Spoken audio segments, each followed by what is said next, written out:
Hazrat Aisha radiyallahu anha states, Hazrat Barira radiyallahu anha came to Hazrat Aisha radiyallahu anha seeking her support in buying her freedom, and she had not yet paid anything for purchasing her liberty.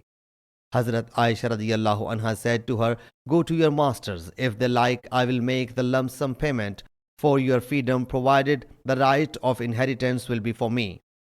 Hazrat Barira radiyallahu anha mentioned it to her masters, but they refused, saying, "If Hazrat Aisha radiyallahu anha wishes, she should purchase and manumit you, intending reward, but the right of inheritance will be for us." Thus, Hazrat Aisha radiyallahu anha mentioned it to Allah's Apostle sallallahu alaihi wasallam.